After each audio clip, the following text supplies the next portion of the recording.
Okay guys, so while I let the air run out of it, I'm going to go ahead and start draining the oil right now because the oil definitely needs to be replaced. It literally has the same oil after break-in. So, see if I can get electrocuted here real quick. I probably should put a better connector on that. Okay, so you have to pull out the top one, first thing, and this is a number 8 metric Allen head. Okay, then you're going to pull out the drain one. This is the bottom one here, which you probably can't even see with my bucket in the way. So you got 2 of them. You're supposed to take them. Oh, there goes the camera, of course. Okay. Good Lord.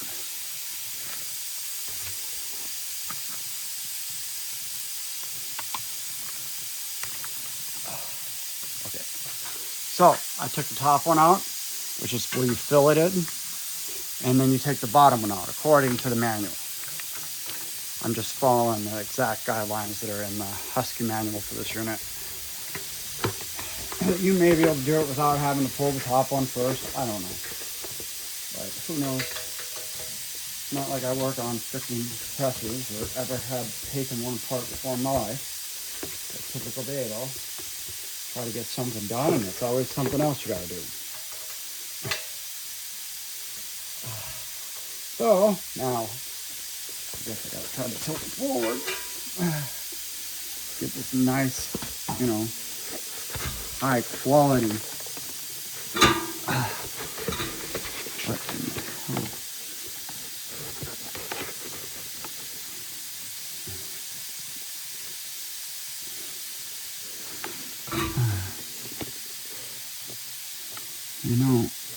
I really didn't think that it was going to come pouring out of there like that, but thank goodness Husky, they're just like, oh, we'll use a suitable container. Well, how about the fact that it doesn't even pour out like a normal thing would pour out? And then it's got the metal lip on it, so it catches it. But, got most of it. Other than a little bit that didn't. So now I get to clean that up. So now you know. Don't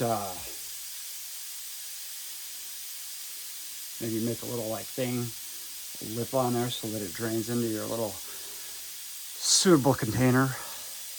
But as you can see, the oil is what to be expected after break-in, and it's got a good amount of hours on it. But as bad reviews this thing gets, this thing has been miraculous.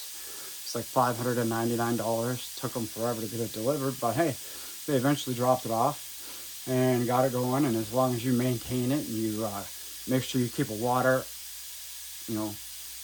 filter on it, and then in the winter, if you live in Minnesota, you got to make sure that it's not getting below freezing, because it's got pistons and stuff in there. So it'll literally break the whole block if you don't keep it, warm, or at least have it running. And since I'm out here all winter long with heaters on and it runs every day, I haven't had any issues with it. So all the bad rep it gets, not for me, man. And this was way cheaper than any other unit. I mean, $600. It's like, can't beat that, and delivered. So, all right, I'm gonna end this one and get this cleaned up, and I'll get back with you and show you how to get the rest of this done. Thank you.